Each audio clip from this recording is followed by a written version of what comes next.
ba yan? Kanina pa tayo naglalakad dito.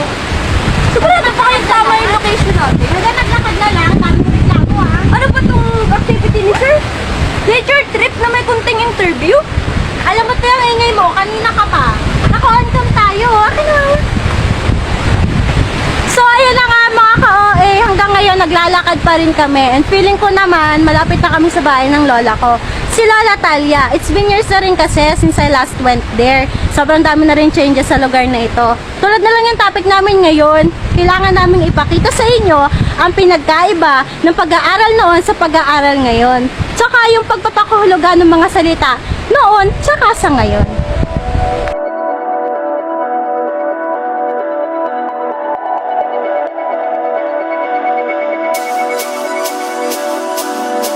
Tingnan nyo, may bahay sa bandang iyon. Saan? Saan? Ayun o. Ay, oo! Bahay na yun ang lola ko! Tara, tara!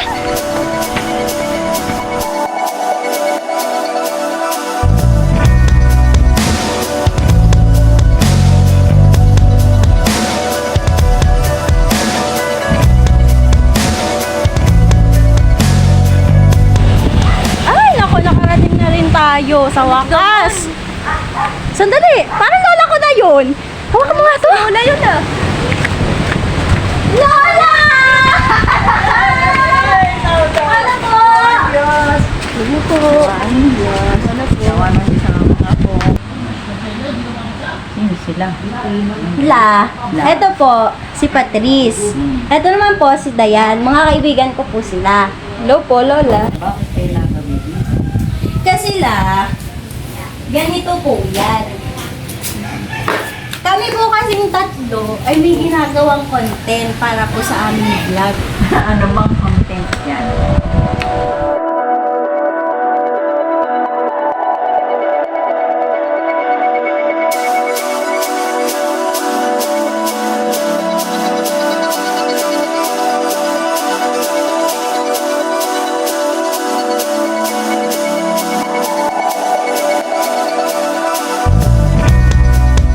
Kasi ganito nga po yun, Lola. Ang content po kasi ng aming vlog ngayon ay tungkol po sa kung paano po yung aral noon sa aral po ngayon. Eh dahil malapit naman po kayo sa akin, kayo na lang po yung pinili namin. May ilang katanungan lang po kami na itatanong sa inyo. Handa na po ba kayo? Oo. Oo. Sige po. Ang unang tanong, Lola, di ba, nung panahon po noon, paano po ba yung transportasyon ninyo? Pagpupunta kayo ng school mula sa bahay nyo, Lakad kami. lakad lang po talaga kayo? Simula dito sa bahay namin hanggang doon sa school, lakad kami sa kalsada. Ganun. Eh yung ano naman, baon nyo noon, magkano? Napakamura nun, mayroong 25 Gs, centimos. Centimos? Mahalaga nun pero kahit na sabihin ay Gs, 25. Marami na mabibili. Ngayon kasi hindi na pwede yun. Wala na, hindi na mabibili. Hindi na mabibili kahit 25. Ngayon, yung pangalawang tanong naman, Lola. So, dati, talagang ang buhay nung manok na yun ay nanganganib na sa akin. Ngayon, ang talagang buhay niyo po noon ay mahirap talaga. Kaya lakad lang kayo. Pero kanina, Lola, nung wala pa yung camera, may nasabi kayo sa akin na yung sasakyan, LTV. LTV, yun Yun ay ay... para ding bus. Ngayon ay bus yun. Noon na LTV yun. Pangalan. Okay. Ngayon, yung pangalawang tanong naman, Lola, si Dayan naman ang magtatanong. So, lola, ano naman po yung mga kagamitan po sa pagtuturo ng panahon niyo po? Ayun nga, sabi ko yung inimik ko kanina yung eraser. Ginagamit Yung yung pambura. Bago yung chok yung tawagin. Ano nga chok? Yung pansulat. Apa. Bago tapos. Yung pangalan. Yung mga kwaderno. Quaderno, tsaka yung Yan. papel. Notebook. Ganun. Apa. Eh, di ba, ngayon, Lola, kasi ang gamit na bag namin, yung mga magaganda na. Mga usong-usong ngayon, yung mga Tela. hawk bag, yung mga kapalang tela. Nung panahon niyo po ba, nung nag-aaral kayo, ano pong gamit yung bag? Ayun nga, sabi ko sa'yo. Wala na akong sasabi ko ba? Ayoko ng bigas. Masarang pakinggan eh. Ano ba gayon? Sabihin niyo. Pisnek. Ginabas ba Pisnet. yun? Oh, pisnet. Wala man nakakahiya doon. Mama ko nga, ganun din daw gamit niya dati. Yun eh, sa panahon ngayon, ipinagbabar sa mga pantalon. Apo. Ganun. Di ba yung pisnet, yun yung lagayan ng ano? Mga isda. Mga Yun isda. ang huli, Ah, oo. Tsaka anong mga gulay-gulay. Oo, yun.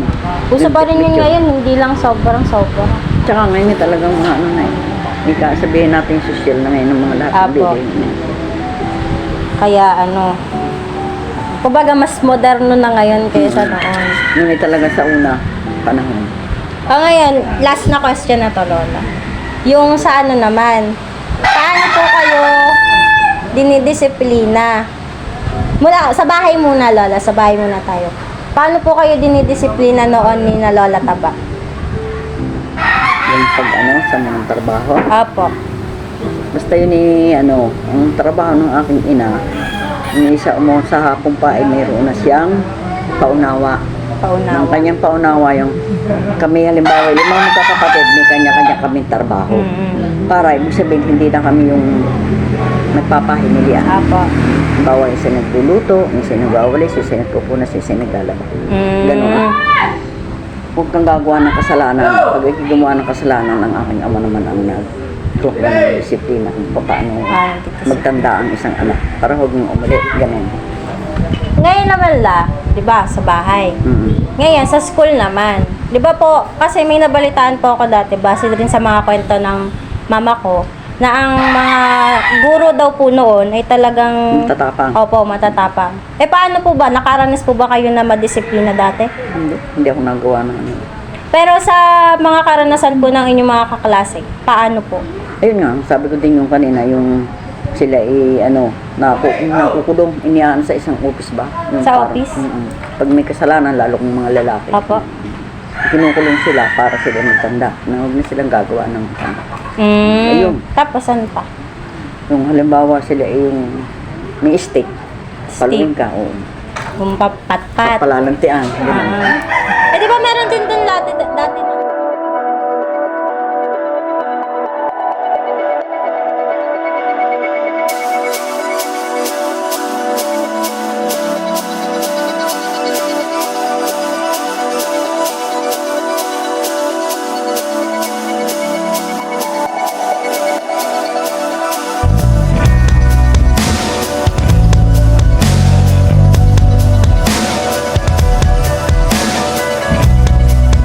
Hoy, sobrang nakakatawa yung panahon nila dati. Grabe naman yun. Alam mo, yung sa sasakyan, sa transportasyon, kung ako yun, mamamasahe na lang ako. Magkano lang naman ang pamasahe noon? Bakit ko lalakarin? Ang layo-layo ng school. Papahirapan ko pa yung sarili ko. True. Tsaka alam mo yung sa kagamitan daw nila, yung pislit daw ba? Uy, dun ako natawa. Diba? Tapos yung bag natin ngayon, mga hawk, diba? Kaya nga. Kapalang tela, di ba? True ka dyan. Sila nung panahon nila, takot na takot sila sa magulang nila. Ngayon nga ako sa amin, ako nasusunod. Lakas mo naman. Talaga. Alam nyo, kung bibigyan ko ng pagkakataon para bumalik sa panahon nila, hindi ako babalik. Kaya nga, ang ganda-ganda ng buhay ko ngayon, kahit ako. Lalo na ako, hindi ako babalik doon. Tara na nga. Uy, tayo kayo mga gamit. Mga pa. Yes, uwi na tayo. Oo nga eh, buti naman. Natawag na ako ng higaan ko. Wala kasi ako sa tulog kanina. Ako kasi tinatawag ng kalikasan, natatain na ako. Teka. Sure kaya gusto niyo na umuwi? Oo, bakit? Hindi niyo ba nakikita yung nakikita ko? Saan? Ayun no. Gusto niyo ba ng mas exciting na vlog content? Gusto mo ako tugtugin ko, wag na kaya. Hindi, tara na! Wait lang! Magdadala ko ng bawang at asin. Bakit magkakamping ba tayo? Baka kasi manuno ako. Kala ko mag-aadobo ka eh. Tara na, tara!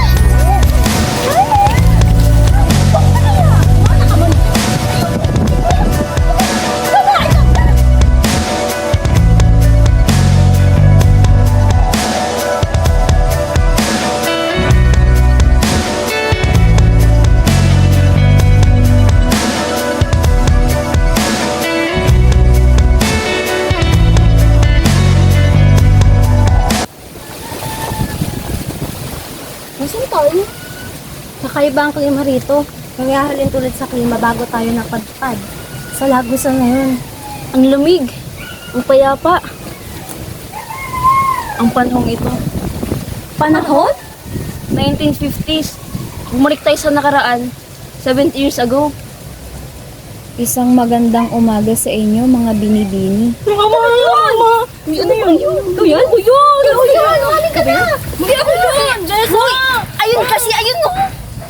Isang magandang araw sa inyo, mga binibini.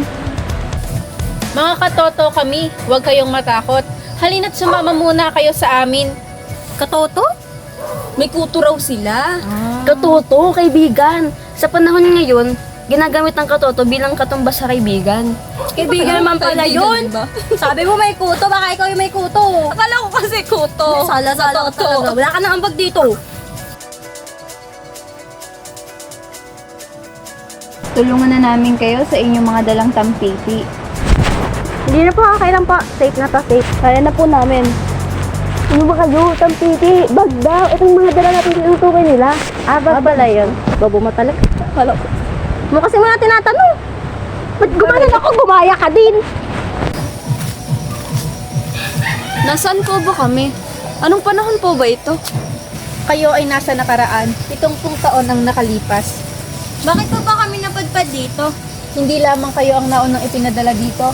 Mas marami pang nauna. Pinadala kayo rito upang matutunan ninyo ang kahalagahan na mayroon kayo sa kasalukuyan. Ano po bang ibig sabihin? May nais po ba kayong iparating sa amin na kailangan namin dalhin sa kasalukuyan?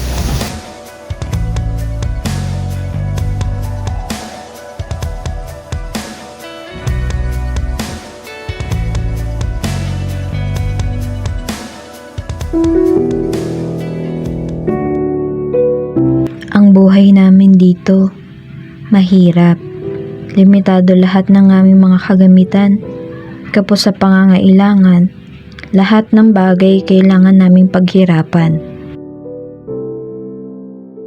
Sa komunikasyon, sapat na dito ang pluma at papel upang maihayag ang aming mga damdamin. Limitado lamang ang mga karawahe upang makalakbay kami.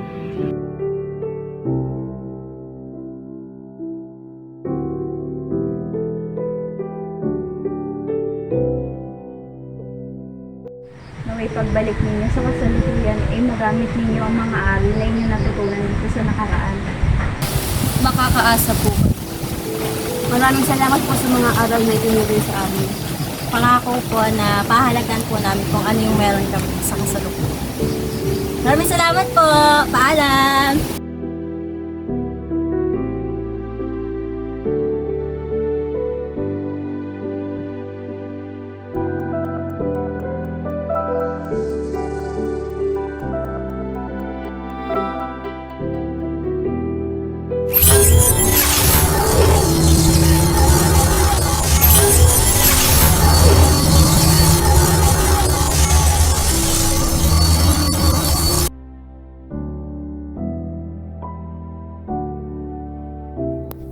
Ang kahalagahan ng edukasyon ay hindi naman nagbago noon at maging sa ngayon. Totoo na ang edukasyon ay isang bentahe ng isang nakatapos sa pag-aaral, ngunit malaki na ang naging pagbabago sa sistema nito. Noon, marami ang hindi nakakapagtapos sa pag-aaral dahil sa kakulangan pang pinansyal. Mapalad na ang makapagtapos ng elementarya noon. Sa kasalukuyan, naglipa na ang mga oportunidad. Nasa panahon na rin natin ang makabagong teknolohiya upang mapadali ang pag-aaral. Nasa atin na kung paano natin yayakapin at bibigyang importansya ang kahalagahan nito.